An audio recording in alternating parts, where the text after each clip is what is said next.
Everybody, Chef Vince here, coming from sunny Miami, Florida at the Pritikin Longevity Center. Join myself and Caitlin, our fitness director, as we take you and show you how to make some quick, healthy Super Bowl treats. 3-bean bison chili with some crispy potato skins, crispy Parmesan and breaded asparagus with some roasted red pepper jam. We're gonna keep the flavor up and the calories down. Better is better. Progress is progress. Hey everyone, Caitlin here, Director of Fitness at Pritikin. And I have no business being on this side of the kitchen, but this guy sure does. So I'm with our executive chef, Vince, and he, when I heard was gonna show y'all some healthy Super Bowl recipes, I thought, well, shoot, I better tag along. Well, thanks for joining me today, Caitlin. Hopefully we can teach everybody some good stuff. Yeah. And we actually decided to do 2 bonus recipes today for you as well. Nice. So we're gonna do a bison 3-bean chili, and we're going to serve that up with some crispy kind of French fry potato skins. And we're also going to make what we already told you is going to be our breaded asparagus spears with the roasted red pepper jam. I love those. Okay, before we get started though, what team are you going for? Clearly the Eagles. I am from Philadelphia. Okay, that's a good one. How about you? Well, I am going for Taylor Swift. That is my team of choice this Super Bowl. Heard that. All right.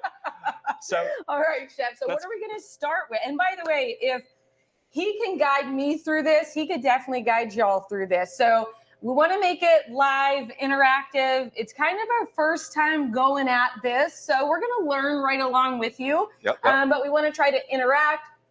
If you have questions for Chef, I know I will. I'm going to be asking. Send yours in, and we'll try to get to as many of yours as we can. She's going to show me in the next video how to actually work out properly, especially if I'm a chef. I don't have a lot of time. What can I do at my home? And stay tuned for that video. So let's go ahead and get started. Very first thing we're going to do, I have this pan getting hot. We're going to brown off the onions, the peppers in this pan. I have this pan getting hot as well. We'll brown off the ground bison in that pan. Okay. I have some chicken broth over here. It has already been preheated, and we'll talk about that in a moment, which brand we like to use here. And let's go ahead and get started. Okay. So I have some corn over here. Caitlin, could you go ahead and start throwing this in the oven? We're going to start roasting this. Just like this. Just like that. We're going to just pop that right in the oven. Anywhere? Throw it on in. When I tell you you're starting at step 1 with me, you are starting at step 1. We did not soak this corn. If you were putting this on the grill, some people like to grill corn out in the barbecue. You would want to soak it for a few hours so that way the husk doesn't just burn when it goes onto the grill. This oven's at 400 degrees. We're going to go no longer than 30 minutes in the oven to roast that corn. After it's roasted and comes out, it's going to cut off. The husk will pull off very clean and easily, and the kernels will chop off and put them into our chili. So let's go ahead and roast off some peppers for our roasted pepper jam as well. That'll be taking at least about 15 minutes or so, maybe 10, 15 minutes to roast the peppers. We're going to do that on a high flame as well. Could you pass me one of those big sheet trays over there? I can. We're going to take some I feel so useful. We're going to take some avocado oil spray here. Just lightly spray that. I have 6 nice, beautiful red peppers, and we'll put that in the oven as well. I have the bottom oven set to 500 degrees. If I have a broiler, I would rather use the broiler. Let's go ahead and get this open for you. Wow. Here? There you go, on this top rack here. Yep. Okay. So those are roasting. Now, what are they going to look like when they're done? Well, check that out right there. You hold that up for me, Caitlin? The magic of TV. And they're done. So they're done. They've roasted for about 10 to 15 minutes. And by the time those are done, we'll talk about, these are already cooled down, so they'll be easier to clean the skin off, and we'll start making that jam in just a little bit. So let's make that chili here first. So these pans are already getting hot. This pan right here is preheating on a medium heat. This pan right here is also preheating on a medium heat as well. Okay, I have a silly question. While your vegetables are roasting in real life, when we don't have it, what do you recommend doing? What you're doing now, cutting? Do your cutting work now? Yeah, I mean, absolutely. I mean, just try to multitask as much as you can. Anytime we're doing any of these classes, or even at my home, have everything spread out. And also making sure you have everything on hand, because nothing will be upsetting more than you cook in the middle, cooking chill, and you thought you had cumin, but you don't have cumin. And now you're driving to the grocery store, trying to buy cumin just for the one thing you already started cooking. So let's go ahead and show you. We cut the top off, we cut the bottom off, a little cut down the side, and we'll pull that first layer of onion right off. Now, we're going to use yellow onion, but if you want to use Vidalia onion, white onion, that's fine too. So I'm using an offset serrated knife. This way, it gives me a little bit more ability of not having to keep an edge on this knife all the time. Great knife too, but you have to maintain the sharpness of a knife like this. So what we're doing here is when holding my knuckles like this here, another benefit of this style of knife is there's a little offset scalloped edge on the teeth. So that when the knife comes back out, it comes back out clean as opposed to that. You know, that'll just slow you down when you're doing stuff like that, right? So you can see that little kind of scalloped edge on the teeth. So go the opposite way here. We'll cut this onion as well a few times. And what I'm going to do here is start the knife kind of flat. I'm pinching this here, and that way I'm kind of curving the knife around as I'm cutting this onion and getting this small, medium-sized dice. So we're going to put those onions into the pan first, and then we'll follow up with the peppers as well. Hey, Nancy has a great question. She doesn't eat red meat. Can she substitute turkey or chili buffalo? Absolutely. For buffalo chili? We don't even recommend having red meat very often. And if you choose to use red meat, we would rather go for a lean red meat, and bison would be a great option. Poultry would be even better, would be healthier. Make sure you're getting the lean chicken or turkey breast meat that's ground up. You could also try using... And you cook it just the same? Absolutely, yes. Okay, great. If you want to try using and keeping it totally vegetarian, something called TVP or textured vegetable protein works great as well. It's made from soy flour. It has a texture of ground chicken or ground turkey when you rehydrate it in your broth. That's another great product to try using as well. Good to know. Good question, Nancy. So I have some yellow peppers, red peppers, and some poblano peppers here. Now, could you hold that here for me, Caitlin? We're going to spray this with a little bit of avocado oil spray. Okay. You can see that pan's been preheating. Let's drop it in. Okay. Ooh. I had to use a long spoon to keep my hands away from the actual steam rising up out of the pan. One thing I'm going to do is cover that right away so that moisture stays in there. And that steam that rises up drips back down. It condensates on the lid, and it allows that onion to coat in that little bit of moisture where it can still brown with that very little bit of oil. I'm crying because it's so beautiful. Because watching you cook is so beautiful. So what we're gonna do here, let me show you this. Let's kind of roll this pepper open like that here, right? And you have really no waste left. That was so smart. Let's do it again, right? Trying to cut around the center of it, just like this. Cut the bottom off and really very minimal waste. Of course, you can cut that off as well. Okay. Now let's give that a quick stir. Where's my stirrer? Look at all that moisture building up on there. Oh, okay. Onions getting nice and brown already. It's only been in there for 60 seconds at the most. Now, even if How did that not get to you? Is it you're just used to it? I'm used to it. You know what you can try doing also, if it really affects you, put your hood on to suck that vapor out of the steam out of your kitchen, and that'll help you a little bit. Smart. If you see what I'm doing here is I'm using the middle back part of my knife to chop this pepper. Many people like to do this, and they pull the knife, and they're using this part. So you want to kind of get a little more leverage on there. I like to use a pretty long knife. This is a 10-inch chef knife. Now, if you want to get this kind of smashed down, and that way it sits nice and flat, you're able to do these nice wide strips. They're spicy, right? So you should wash if you're in your own kitchen without. You should always wear gloves in general, when you're using any sort of hot pepper, because if you're touching your face afterwards, you could absolutely have a reaction to it for sure. Yeah. So this is a very mild pepper, but if you want to use something spicier. Why is that the only thing I know so far? I have had a reaction to try to cook with it. All right, so good tip. Gloves from now on. Gloves from now on. So let's go ahead and get that pepper into the pan. You can see it's already getting nice and caramelized. So since we're going to put corn in here, we'll skip over the yellow pepper. And we had nice big poblanos and red peppers. So overall, I'm looking for about a half and half ratio of peppers to onions there. Okay. So that looks pretty good to me. And, just make it as colorful as possible. So we'll finish up this last red pepper, and we'll put that last one in. Now, we're also going to brown off that bison in a separate pan. And the reason is because that way it'll help you get more color overall. If you try to put the bison in the same pan that you're going to cook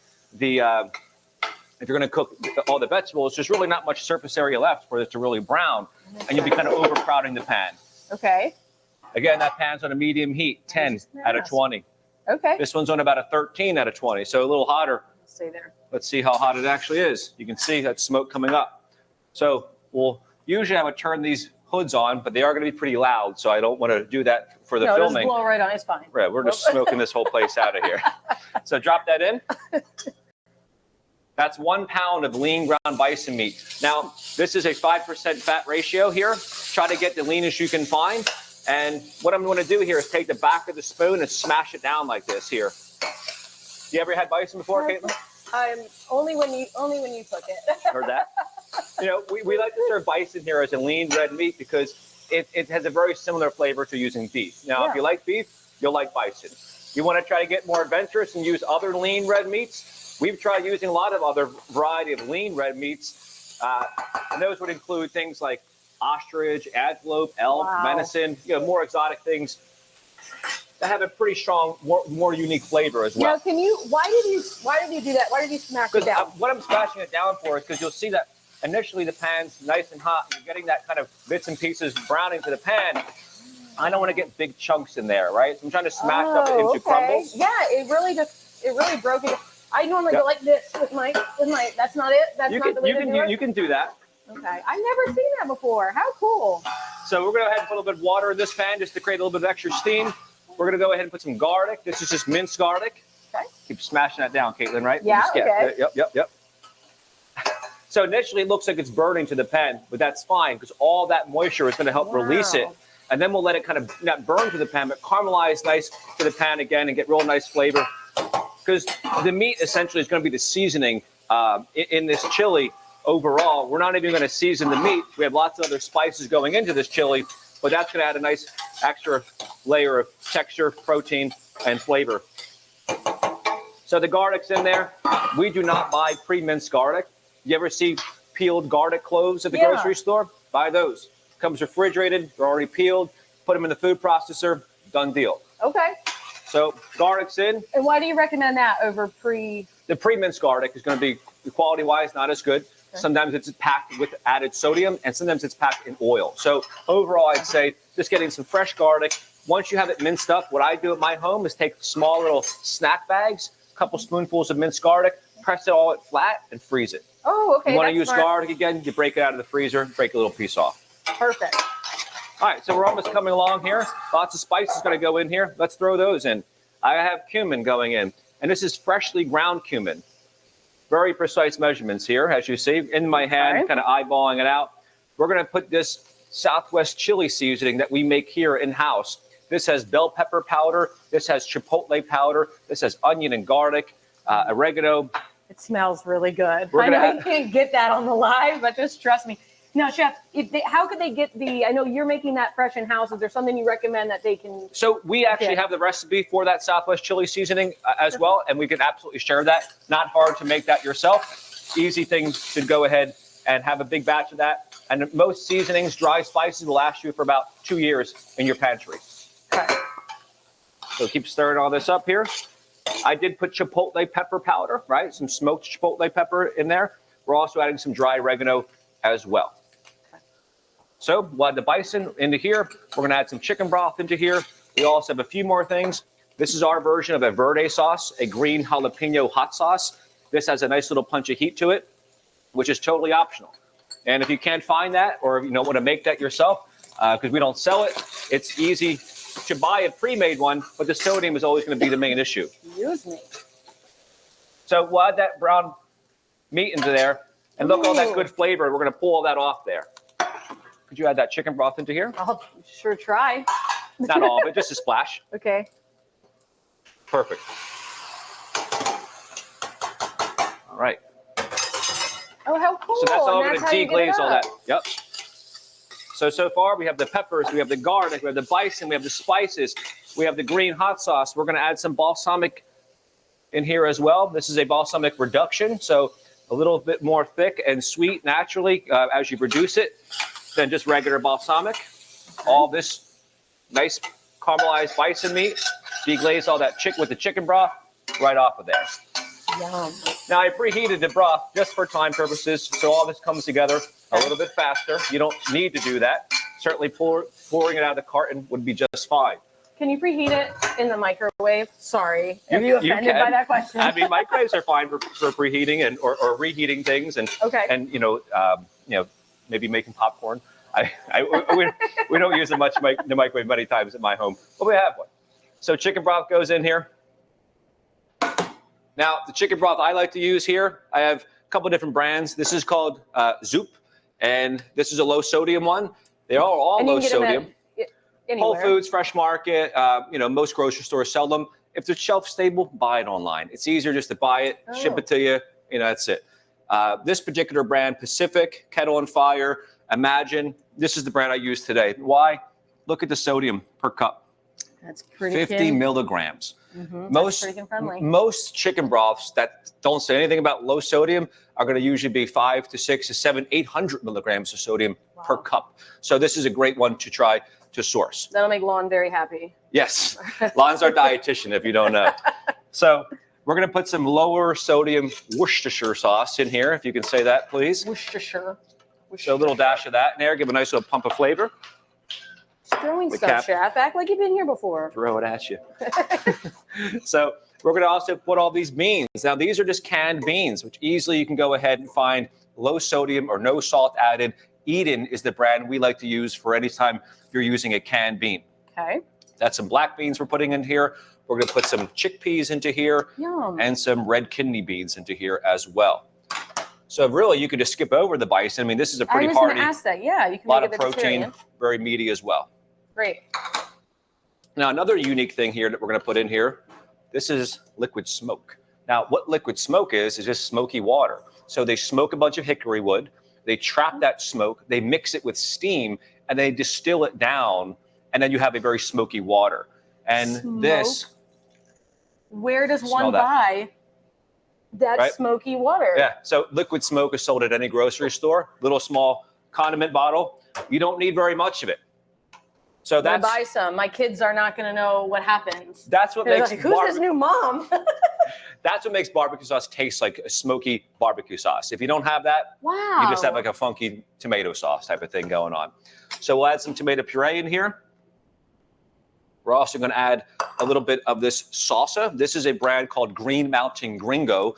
Now, this company does not put on the label low sodium, but they used to, and they took it off. Why? People weren't buying it as much. So if somebody's not in the market for a low sodium product, they'll skip over something if they perceive it to be too healthy. It's an unfortunate truth, but this is 85 milligrams every 2 tablespoons. So we'll put about a quarter cup or so in there. And about a third of the sodium that you find in most nationwide salsa brands overall. Make it yourself if you want to. Not hard to make salsa, but that's a good brand overall. Make it yourself. I like how easy you just said that. Not hard to make salsa. Put a little ketchup in here as well. And we're moving right along. And this ketchup here, this is from a company called Woodstock. 50% less sodium and sugar overall. It's already thickening up. It must be from the paste? From the tomato puree, yeah. And tomato puree is just tomato paste and water together. So if you just want to use paste, you just use a little bit less. Let's throw the rest of those beans, make that nice and hearty in there.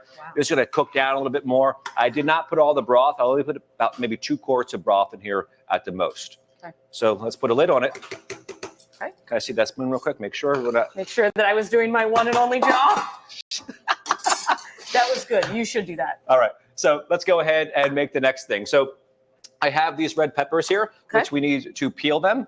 I'll let you start doing that. Oh, boy. Here's some gloves, madam. Okay. And when I peel these peppers, they're cooled down now. I do not want to waste the juice that's on the inside. That's going to have a lot of extra flavor. So to make our red pepper jam, let's go ahead and reduce those down. Now, to serve with this chili, back to this real quickly, we decided to do some of our potato skin recipe, but we decided to cut them more like a nice big French fry type of thing. And I have those already pre-cooked right now, not roasting, but they're steamed. And I have some raw potatoes, which will demonstrate in a moment how I got them to be like this. So these have already been cooked and then slightly, just par steamed, about maybe 7 minutes at the most. And we're going to put them in a bowl. They're cooled down all the way. You have to make sure before they go into the oven, these are fully cooled down. But look how cooked they are, right? Peter's got a great question. Hey, Peter, by the way, I miss you. Why not fresh tomatoes instead of the ketchup or the canned tomato paste? Absolutely. Yeah, this is going to give you a more stronger, intense flavor, and it won't make it as watery. When you add fresh tomatoes, it will absolutely make it more watered down as they cook and release all that extra moisture. But you certainly could add more tomato if you want to use canned diced tomato as well. No problem with that. Okay. That's a great question, Peter. But fresh is always just as good. But overall, I would say it's going to add more body by adding the puree too. Got it. So all right. So is my job to skin? Follow-up question. What does that mean? I'll show Caitlin how to do one of these real quick, and then we'll put her in charge of the rest. So what we're going to do here, this skin is now kind of been blistered, and it should come off pretty easily. If you don't blister that skin like I did here, it doesn't remove as nice. You don't want to go to the point where it's turning ashy. You gone that far? Try again. Try again. You don't want the pepper to look white and ashy. And this is from roasting it 500 degrees. Yep, about 10 to 15 minutes. And you want to let it cool down before. Because you're just going to burn your hands otherwise. Okay. That's why I pre-did it, right? That was so nice of you, Chef. So that's what I'm looking for here. This seeds will pop out as well, but this extra juice, I want to save as much of it as I can. You can see how juicy these peppers are. Just roasting peppers like that, put them on a salad, put them with a stir fry, gets a lot of extra flavor. We're going to go ahead and make a dip with them today. Perfect. All right. So now Sue is wondering, while I'm skinning my very first pepper, Sue was wondering, are the potatoes skinned off? No, I just went ahead and cut them more like a bigger kind of chunky kind of French fry type of thing. But I'm going to demonstrate how we do our actual potato skins as well. But just to give you a little bit more body to this, I went ahead and cut them as a pretty big chunk like this. Some of them still have the skin, but some of them were just the internal parts of the potato. They're like steak fries. Like big, nice steak fries, correct. So I'm going to use 2 spices here. The first one will be my Pritikin all-purpose seasoning. And then I'm also going to use some salt-free lemon pepper as well. How important is it that I don't let the seeds get in here?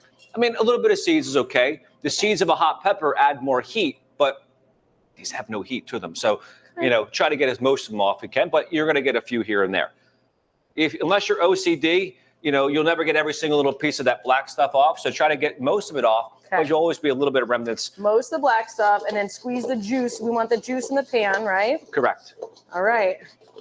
So these 2 spices together, I used, again, a salt-free lemon pepper and the Pritikin all-purpose spice. You have granulated onion, granulated garlic, a little bit of paprika, coriander, oregano, and a little bit of dry parsley to add some flavor and color. And that's it. So we'll toss these up. These could maybe add some fresh rosemary. Maybe we want to add some fresh oregano or thyme.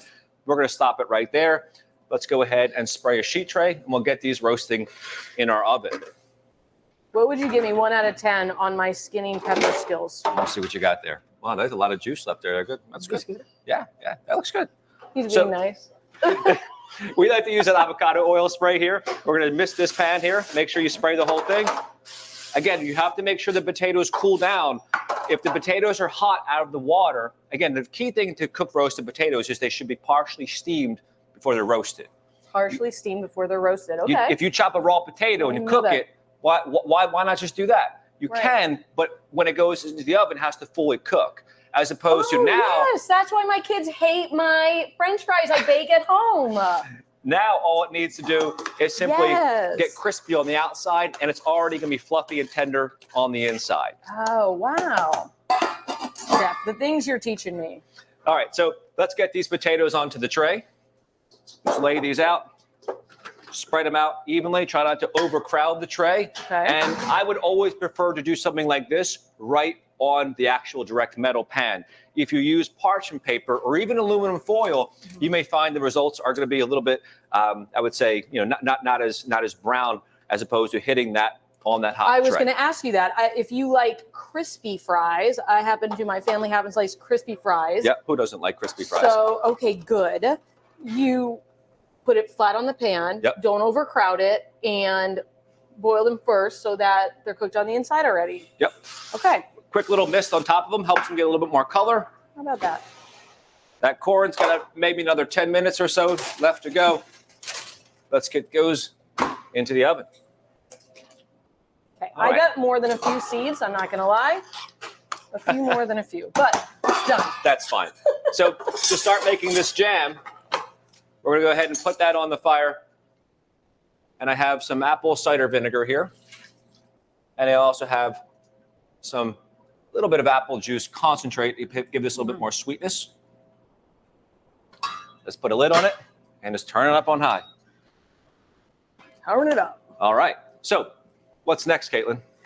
Well, I'm going to show you next how to, I don't know, the asparagus. Is that what we're doing? We're going to do the asparagus next. So there's 2 rules of thumb here that you're looking for when you're cooking vegetables. If the vegetable is grown above ground, start it off in hot water.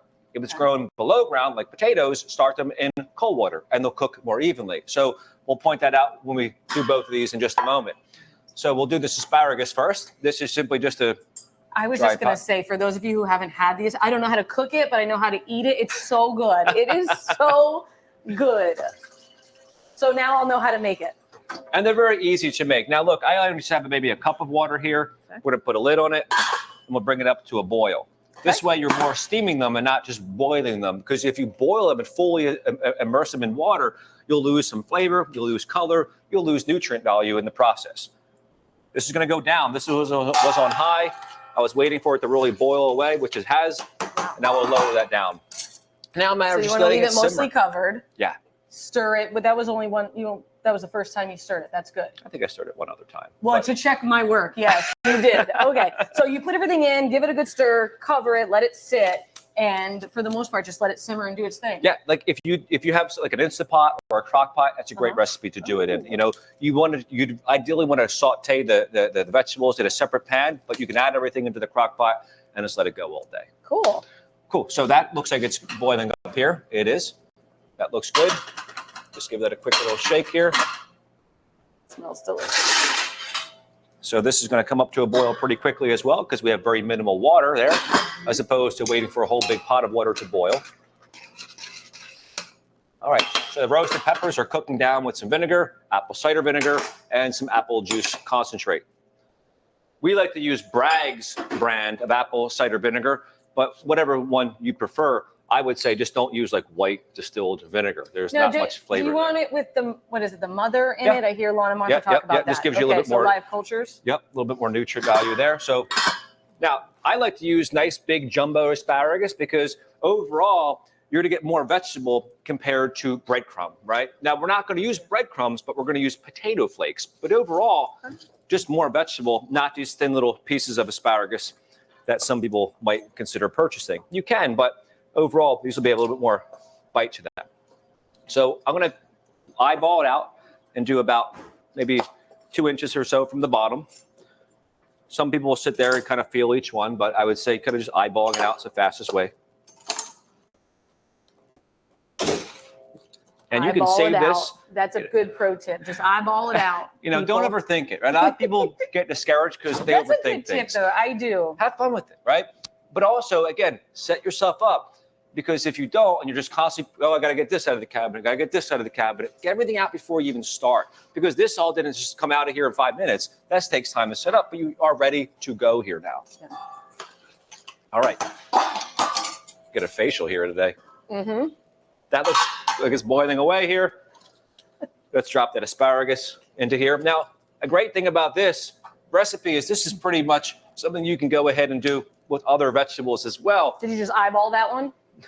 I'm getting vinegar shooting me in the face here. Yeah, the vinegar's eyeballing us. I'm even going to take some of this water out. Just too much. You don't need all that excess water. So you're just looking for a thin little layer of water at the bottom to steam it. It'll steam it up faster. Okay. That's it. Okay. That's it. I'm going to turn that one down to the back there. Okay. That was on 20. That's going to go down to about a 10. This is right now simmering on a 4. Okay.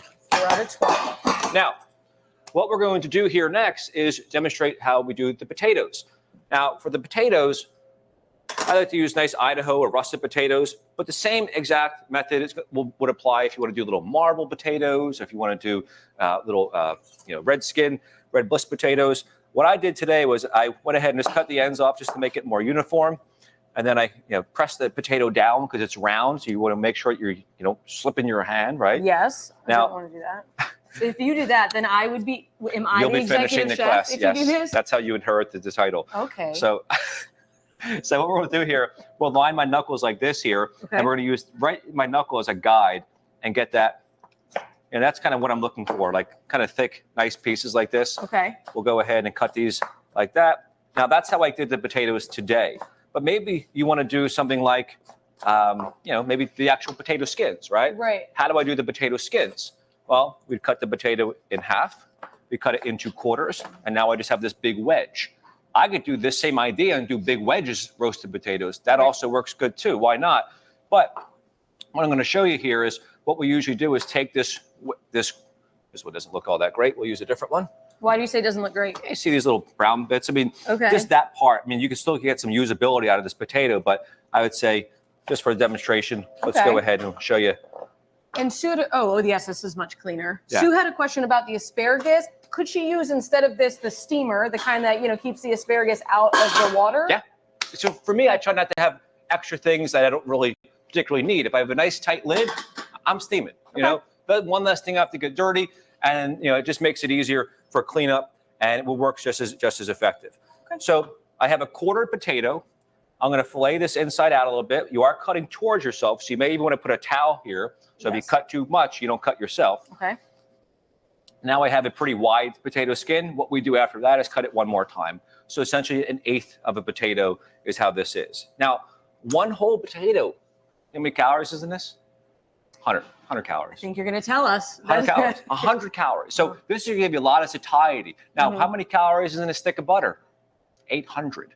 Most people add a little 100 calorie or more to one baked potato, and you just doubled the calories. So you're telling me the potato's not the problem. It might be. It's how you sabotage the potato with what you put in it, what you put into it, or how you cook it. I mean, if you deep fry the potato, just instead of, let's go ahead and take these out. Oh, so it seems really quickly too. So it's going to cook again, right? So look at that very minimal water that we're taking out. You can see the water was slightly kind of discolored, which would be less overall compared to if you boiled it in all that water. Okay. Cleaning as you go, Caitlin, is an art form in its own. That's what my husband tells me. So the asparagus is going to slightly just cool down over there a little bit. And we'll go ahead and start demonstrating the potatoes here. Okay. So again, potatoes, they're grown underground. Why start them in cold water? Because they cook from the inside out. As opposed to if I have boiling water here and I throw this raw potato into there, it's going to be more deteriorated on the outside before the inside got to where it needed to be. And now you can do different thicknesses, you're saying. So you can do thick, you can do thin, you could do the skins. I could just do this big old wedge, just a quarter potato. I like thin, but okay. Look, I mean, absolutely. So look, it's doing like this. Does it change the temperature or the duration that you cook it? This right here was going to cook a lot faster, these little shoestring type French fries, than these big, larger pieces, right? Okay. So makes sense. Again, so make them all the same. We're just doing a demonstration here, but overall, I would say you would want to cook them absolutely in the same pot of the same thickness and everything if you're going to do that. But again, we're just going to do a quick little demonstration. Put some water here. And we're going to actually cover these with water so they will cook just a little bit more evenly through, as opposed to just relying on the steam, but just slightly covered. That should be good. Bring it to a boil. After it boils, in the size that I did here, I waited about 6 minutes or so after the water had boiled, and this was done. For this big old wedge, like this quarter potato, this might take maybe almost 10 minutes of boiling it to get it to where it needed to be. Another thing is, after it comes out of the water, very hot. Sorry, good catch. Good catch. Just want to go ahead and take this out and let this start cooling down here. Another silly question. I think all of my questions are silly. But how do you know that the potato's done? You said it's done 6 minutes. What I usually do is kind of just take a piece out and just break it a little bit. If it breaks very easily, and it's done. You don't want to. That's what you want. You want it to break easily, but not be ready to mush. Yeah, you don't want to make mashed potatoes, right? So if the potato is just falling apart when you're trying to season it before it even goes into the oven, you cooked it too far. All right, so let's move this out of the way over here so we can clear a space for our asparagus. I'm going to move this. I'll get out of your way. No, you're good. Now, this is a plastic bowl made from a company called Cambro, and this is actually from a polycarbonate that can take hot liquids being put into there. Not every plastic bowl can do that, and I'm trying to let this cool down as opposed to putting it in a stainless steel bowl or keeping it in that pot. It's just going to take you that much longer for it to cool down. Is glass just the same? Glass is going to work too. Just make sure it's like a Pyrex dish that is heat safe. All right, so asparagus time. Let's do it. Asparagus time. So let's wipe this down. Try to do at least a little bit. Sorry. No, you're good. So usually I would use a bowl, but asparagus is so long like this. I like to use something more like this makes it a little bit easier to dredge everything and season it properly. So let's show you what we're going to do here. We could probably pull that corn out. That's been roasting for about 30 minutes now, so we'll just pull that corn out before we keep going. Okay. Need your cup in here. You're going to just pull it out. I'm just going to pull it on out. Is Just it be going to burn careful. your hands? Nah, it will be okay. We'll find out. Yeah, you're pulling it out good. Pull it out. Pull it out. Yeah. Good job. Just be careful. All right, so just to cool this down That is faster, so neat. we'll let this hang out a little bit. Let's check the peppers that we're roasting as well, because they're probably done. Okay.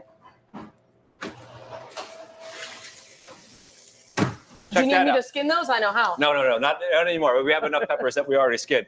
So you can pre-roast these, let them cool down like that, peel them, put them in the fridge about maybe 5 days or so. They'll stay good. Make a roasted pepper dip, make a roasted pepper soup, make a roasted pepper sauce, whatever. They're pretty versatile. Okay.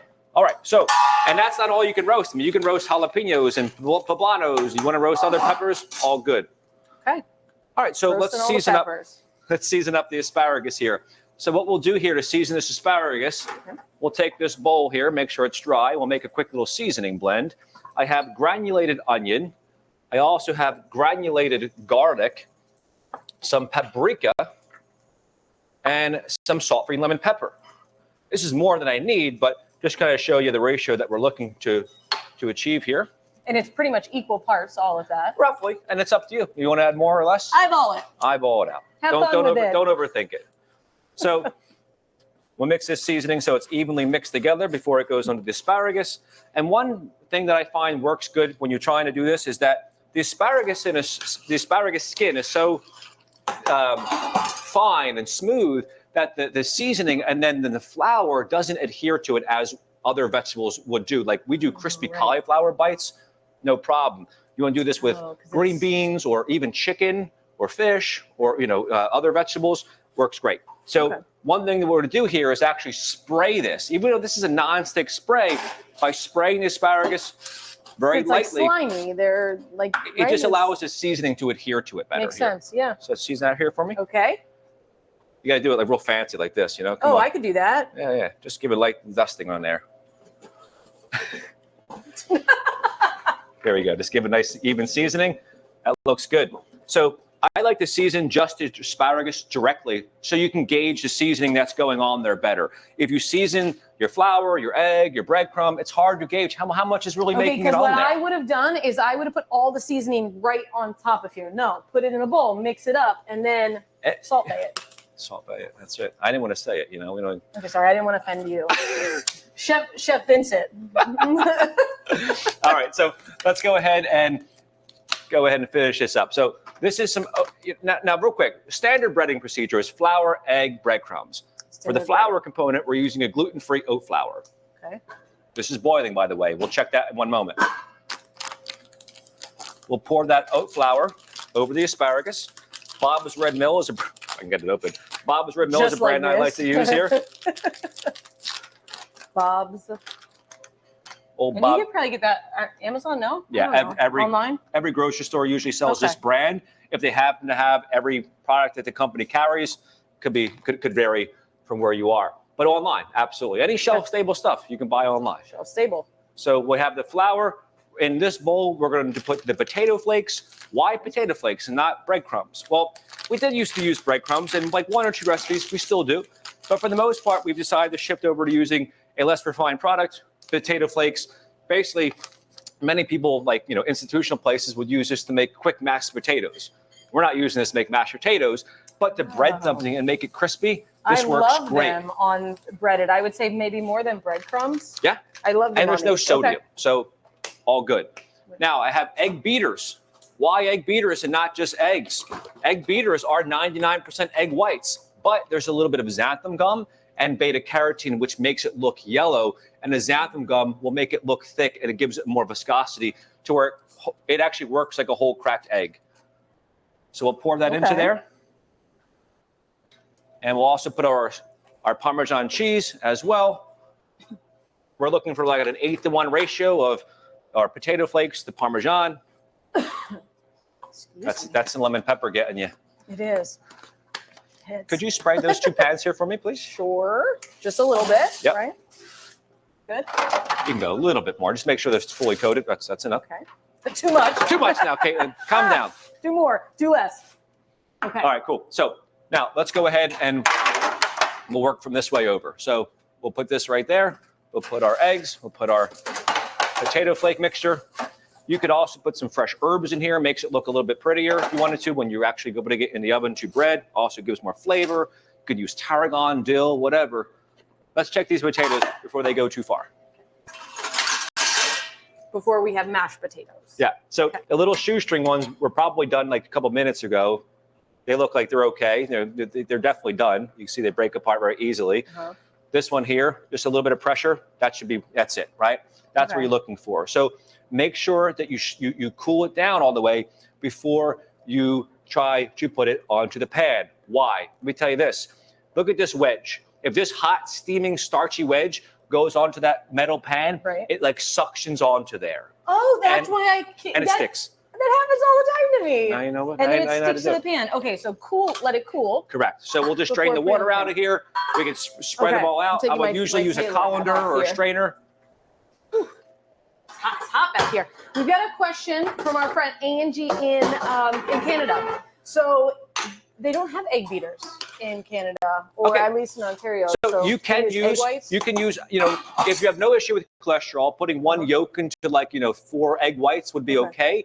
And it would give you that little bit more body. But you can use egg whites. But I find that the egg whites, they just don't hold the breadcrumb part as well. It usually doesn't have that same viscosity that you kind of need to make sure it actually holds on. So her question here was maybe dilute with some oat milk or skim milk. Does that help at all with the? I have not ever tried it. I would say it might not work that well because usually it wouldn't hold on with anything other besides egg. Okay. But you can certainly try it out. I mean, again, I would say maybe take a little bit component of that out in a small bowl, mix a little oat milk or regular milk. If it doesn't work, hey, now you know. All right, so now we know. Let's do this. But we're having fun. You want to put some gloves on? You're in charge, Chef. Yes. You got them right here. Okay. So we'll get this fully coated. Don't let me forget my rings. Now, another cool thing is maybe I'm not cooking all this asparagus right now. Hey, fine. Put parchment paper here. And instead of putting this tray in the oven, put it in the freezer. Let them freeze.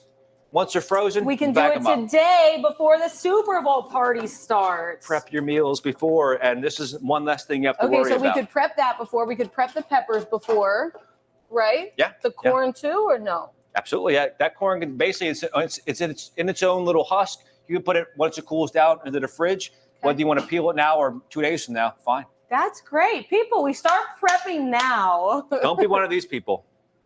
Don't be. I wasn't going to be one of those. So we'll take off most of that flour. Once you have your hand with the egg beater part, make sure you don't dip your wet hand from the egg beaters into either one of those things because it just makes a gunked up mess on your fingers, right? So I would never do that. When they go into here, you should have them fully coated with egg. That right there, like that exposed, not fully coated. So make sure it's fully coated. Okay. I'll let you do a couple of these here. I'm going to start doing that corn. So when I do it, drop them in. Try not to have so much excess egg going into there as well. And we think I can do that. Okay, yeah. You can do it. Yeah, I'll eyeball it. Eyeball it out. That's my... Now, again, I use these rectangular containers because just for the asparagus, because of the shape, it does work better than a more concave bowl, which is a little bit, you have to use overall more product to kind of get them fully mixed in and coated there. Okay. So now that I have this, don't put this, wet egg can into either one of these because this is what happens, and now you have all this on your hand, right? So let's go ahead and pull these out. We're going to pull them out. We'll try not to get all the excess. I'm doing great. Look at how good I did, everyone. I did it. Okay. And now space on the pan, like you said with the potatoes. Okay. Yep. This is looking good. Simmering away. That chili looks nice. An asparagus hunt. Now we're going to finish this chili with some cilantro and parsley. If you add that too soon, you won't see the color. You don't taste it as much. So most leafy fresh herbs, or most fresh herbs in general, especially when they're leafy, you should add them at the end. There's a few exceptions, and those are more woody, stemmy herbs like rosemary, thyme. Add that stuff early if it's fresh, and it enhances the soup or the chili, whatever you're utilizing it in. If it's woody. if it's like a woody stemmy herb, like thyme, rosemary would be an example of those. Okay. Let me check the potatoes real quick. Coming behind you. Am I doing this?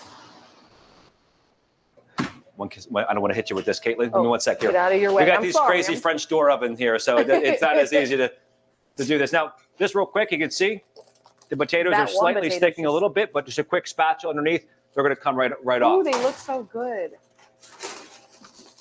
Nice and golden brown. These are moving around a little better. Maybe you sprayed that pan a little bit more. I don't know. Do more, do less. That's amazing. And that's 400. I do have these at $375, but 400 is the highest I would go. Okay. That was really quick. Yeah, don't take long. Okay, because we steamed it first. Yes. And all they have to do is just get crispy now in the oven. Right. So the chili's just about done. We'll finish it up with the corn and the fresh herbs. The potatoes are almost done. Those need to go into the oven. So before they do that, though, let's take some avocado oil spray. Oh, spray it on top. And just spray them on top. So this makes it crispier. Is Makes that why it more we do that? golden brown and crispy. Yes, Good. That's good. Yep. All right, let's pop them in. Get out of your way. We're good. All right, so in the oven. Now, like I said, as opposed to cooking them all, put parchment paper down, and you can meal prep it for another time, and you can pull them out of the freezer, breaded, and ready to go. Parchment paper. Why parchment paper if you're not going to cook it right now? Because they won't stick to the metal pan. Okay. That's it. Makes sense. And again, if you aren't going to cook them on parchment paper, you'll find that maybe they might not get as brown overall. Okay. All right. So let's finish this up. You want to make some more asparagus? Okay. We all want to eat here, right? Yes. Okay. Okay. We are eating our live studio audience. Oh, wait. I did it the wrong way. No. Look away, chef. Look away. I only put one in. So. And now I'm going to just. You got it. There you go. Yeah. There you go. 100% covered. So the corn's still slightly hot. So, but you can see when you roast it in the husk, look at all that silk, those strands, that hair, it comes right off. Easy peasy. Not hard to do. If you try to peel raw corn like this, that hair, that silk doesn't come off as easy. It can be a little bit more of a pain to get it all off completely. This corn is still slightly hot. So if you're doing this, make sure you let it cool down. If you don't want to be. How long would it take to cool down? Because it looks 20 minutes or so, maybe fully cool down. I wouldn't cool it in my fridge though, right? Don't put hot stuff in your fridge to cool down. If you like your refrigerator, you don't like your refrigerator and put it all, because you messes it up. Yeah. Oh. Like if I was to put like those hot peppers that were cooling in that bowl in my freezer to cool down, it's going to put out too much steam into the motor and it could possibly seize it up and then you'll have a technician coming out and wonder why it broke. Chef, I've been breaking all the rules. Don't come to my kitchen. Wow. Wow, that makes sense. That chili's looking good. So check this out, right? Corn, stand it up right like this. We'll cut the kernels right off. If you want to use this for salad, maybe a corn mashed potato, maybe you're making corn dip, potato corn chowder, whatever you're using fresh corn for, use fresh corn. My mother used to serve us corn when we were kids, and some days I'd like it, some days I didn't like it. She would never tell me what the difference was. You know what it was? Sometimes she used frozen, sometimes she used fresh, sometimes she used corn that was out of a can, which I would not recommend using canned corn. We use some canned products here. Mainly, I would say canned beans. We use mostly fresh, but canned beans are okay to use as long as there's no salt added. But vegetable-wise, we use tomato puree, maybe diced tomatoes for soups, and pumpkin puree from a can. Very limited frozen vegetables are used as well. But, if you want to use like edamame out of the pod frozen, that makes sense. Green peas frozen makes sense. But for the most part, I'd rather use fresh. Did your mom teach you how to cook?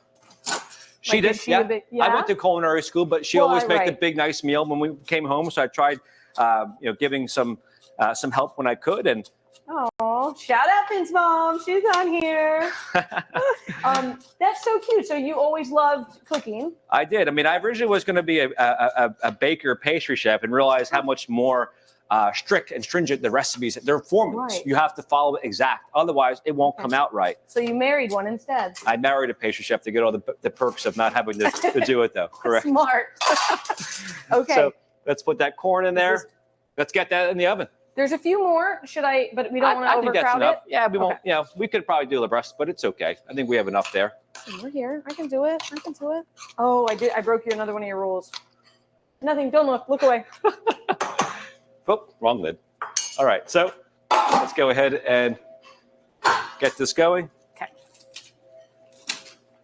My shoe came untied before I tripped and hurt myself. Let me just tie this back up. I wouldn't even laugh at you at all, Chef. I wouldn't. I would, maybe, if you were fine. Once I knew you were okay. Okay, and since we clean as we go. Cleaning as we go. We're just putting everything in the sink. I think we're running out of room. We probably should have put a cart over here, but no worries. All right, so. You know what our rule is at my house? If you cook it, you don't have to clean it. Heard that. Yeah. I mean, my wife usually has that rule as well, but. The potato skins are done, or the crispy potatoes. Let's get ahead and get this out of here. Look how quickly the asparagus is browning as well. Doesn't take long to get some color on there. Oh, those look perfect. Look good, looking good. If anything, we give them just a few more minutes or so. Let's give this a quick shake here. Nice and crispy. I think those are actually ready to go.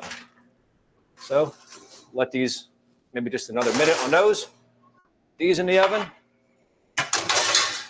Now I do have the fan on, right? So if you have the fan on, it blows all that hot air around and helps circulate that stagnant air and allows everything to cook more evenly. Is that a convection oven? That's what it is. And all air fryers are just mini convection ovens. So it's very easy to go ahead and do that in an air fryer. If you have one, small little, basically, like we have one in my home, looks like a toaster oven. That's a better kind of designed air fryer, but they're just mini convection ovens. And would you do anything that we did today with vegetables? Would you do in your air fryer or no? Yeah, absolutely. The potatoes, the breaded asparagus would have worked fine in the air fryer. Okay. My mom's on here, and she says that I always liked to bake. Yeah, that is true. I said that. Yeah. Trish, shout out, Trisha. And corn in the cup, it's true. Yeah, corn in the cup is always much better than using frozen or canned corn. You were trying to throw your mom under the bus, but canned corn. Yeah, well, I called her out. Yeah, That's for your sure. bad. All right, He's so picky. This is believable. All right, so let's go ahead and finish up the jam here. I have a little small bullet blender. I like this product here from Ninja because there's a lot of functionality here. I did not bring the food processor attachment, but there's a food processor attachment as well, and a big blender, and a small little bullet blender as well. So if this was just too small to put in this big old blender, which doesn't really make sense. These kind of do the same thing, and then the food processor just keeps it more like chunky. So the food processor, you don't need any liquid, whereas something like that blender, you would need liquid for it to do anything. Okay. Here, this is going to be just enough to fit into here. There is a maximum fill line, which we just marked right at the top. So we're working with a professional, people. And this is still slightly warm. So now, I would think that this would be a good product to have also conducive with whole foods, fresh food, right? Because you can, like you said, you can make your own salsa. You would probably put it in a food processor. Is that you can do it in a food processor if you wanted to. Maybe mince up the onions and the peppers. I wouldn't do the tomatoes in the food processor because it's going to kind of just rip them apart. Right. And then but definitely the other aromatic components. So let's get this.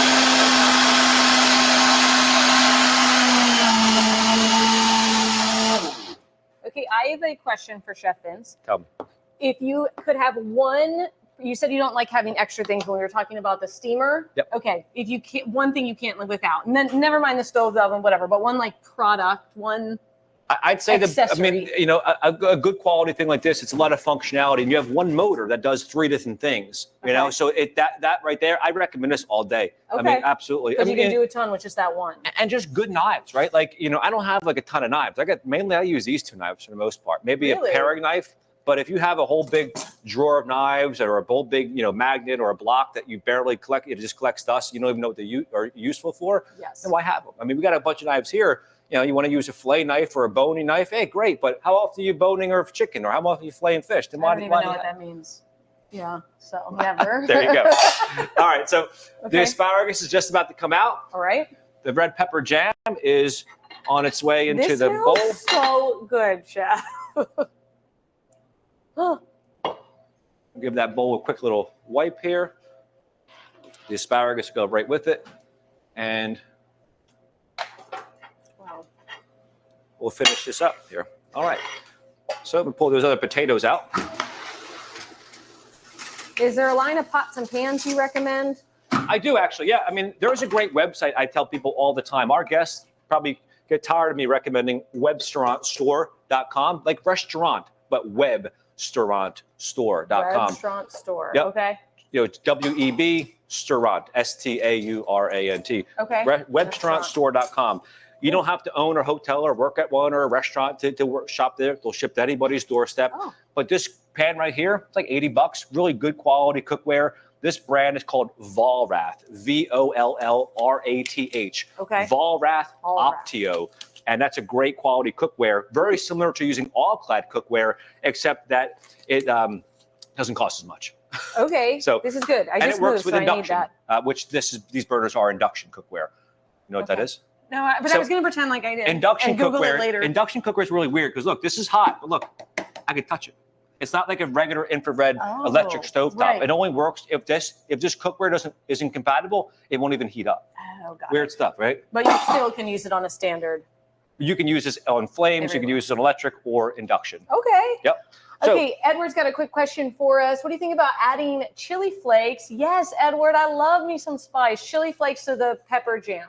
yeah, absolutely. Yeah, I mean, if you want it spicier, crushed red pepper flakes. If you want to put actual chili, whatever you want to put in there, for sure. I actually just used Fresno peppers this morning, which look like red jalapenos, and we make our buffalo sauce here with those. We made a big batch of that in the back just a few hours ago. But putting some of those in the oven with the red peppers, that would definitely make it spicier. Then it's a spicy pepper. Yeah. So when you're measuring the heat of a pepper, they use something called the Scoville scale. And what that is they measure it, every drop of water it will take to dilute the heat, it gets measured by that. So poblanos are like 1,000, right? Okay. Whereas jalapenos can range up to 8 to 10,000, depending on the pepper. Whereas Scotch bonnets are like 50,000, right? So I mean they're much spicier, or even 100,000. So there's a lot of peppers out there that can be even hitting something like 1 million Scoville units, and that's like the ghost peppers things that I don't even use those. Right. Have you ever seen the pepper challenge? Is that what it's called? I I've just heard thought of a new live video we're going to do next month. We're just going to start biting into it hot keeps getting peppers over here. spicier, and you try to tell me a story as you're. Yeah, there's a video I watched. The guys they eat buffalo wings, and each buffalo wing, and they get a hot ones, right? hot Is that ones, what it's called? Yeah, and it's a spicier pepper each time, so a spicier hot sauce. Yeah. Stay tuned. I'm going to have you take a bite of it and then do something in the gym. All right, we'll do a set of. The only thing that's going to take the heat out of your mouth if you bite into a hot pepper is dairy. Like some sort of milk will help take that and alleviate. If you ever bite into a hot pepper and you're just tired of your mouth burning, a little bit of dairy, especially something like ice cream would be even a double whammy because it's cool and it's dairy. Okay.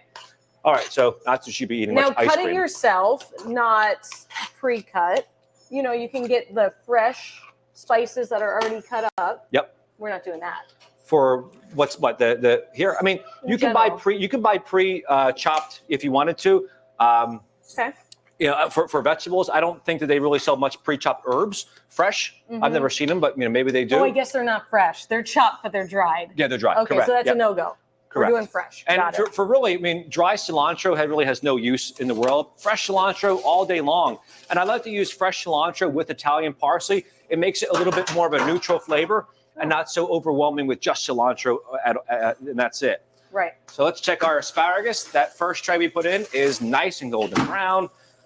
We've been doing this for about 45 minutes here now, and we're pretty much just about done. Okay. But again, looks so good. It takes time to set everything up. So make sure you give yourself enough time to prep, to cook, to clean, to maybe. How much time do you think this would take if I went? Well, maybe not me, but somebody who is more familiar in the kitchen than me. How long could they anticipate all this making? And maybe 2-3 hours, I'd say. Okay. Easily. So again, give this yourself took an hour a to few set it all up. hours, prep ahead of time, and then give yourself a few hours to cook it. For sure. Okay. Always. If you try to do too much in such a short period of time, that's how you can get discouraged. Yes. And then you find yourself, screaming, cursing, hollering, and you're not having fun anymore, And right? you look crazy when your guests come over. We don't like to look crazy here. No, we're not going to look crazy. So let's put some of these nice crispy potatoes here, nice and golden brown. Oh, We'll put them all around here, and we'll put that chili right into the look bowl. at that brown one. That one's for me. Leave All it right, there. we'll leave it there for you. So again, cutting up a potato into, a couple of different shapes, whatever it may be, one potato, 100 calories. We didn't deep fry them. If you deep fry those, you're absorbing all that oil, which we didn't do. So you can have, and that's No you can have a salt, whole. no deep frying. They look so darn good. Okay. Yeah, don't have the whole tray, but you can have a good amount of these potatoes that really load you up. It's very filling. Nice. What a Hearty. hearty 1 pound of ground bison, but lots of vegetables, lots of beans. So if somebody was like, oh, chef, it's just vegetable chili, where's the meat at? Hey, there's meat in there. You might be inclined to eat the whole darn thing now. And that's what we're looking for. And you eat all that vegetable in the same process. So our bison 3-bean chili, crispy potatoes, and let's serve our red pepper jam with our crispy breaded asparagus. And again, usually people will be deep frying the asparagus and the potato, but we baked it and it worked just fine. Not hard to do at all. Simple process. Take these here, nice and crispy and brown. Ooh, you had a good mixer, huh? Oh, you did those ones. Right. We'll see what yours look like when we pull them out here. So, folks, thanks for joining us here. Wait, can I taste test? Of course. We don't have a spatula. I'll taste test. Dig in. Okay, we'll see. Now we'll see if Let me you really see. know You tell what me you're if it's good or not, doing. Caitlin. We are really good. You like it?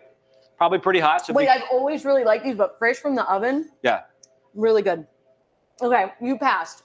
Oh, and I'll dip a potato in here. So I'm just marking my territory, so I get all of this. I mean, it's delicious. It's really good. You passed. Not you hard passed. to do, folks. You know, hopefully you enjoyed the little extra 2 bonus dishes we added on. We figured we'd give you a little extra surprise here. If you want the recipes for those 2, we will certainly include them in just a moment as well. And go Eagles. Yeah, go Taylor Swift. I'm calling 31-27 Eagles. So listen, I would shout out Vince's mom for teaching him and the love of food. Yeah, shout out to my friend Becky too. She turns 50 today apparently. So Aw, happy birthday, Becky. Thanks for coming in. Thanks for guys. joining us. This was so fun. Next time I'm gonna really turn the heat up. We'll bring him in the gym and we'll see how confident you are in there. Yeah, I do a lot of cardio and I wish I could have more time to do some more strength training. So hopefully you can give me something where I don't need a lot of stuff, but I can do it at my home. All you'll need is your body, the floor, and a wall. And a wall. There you go. That's it. We got it. I have that. Thanks for joining us again. My name is Vince. This is Caitlin. Take care, folks. Thanks, guys. Happy Super Bowl.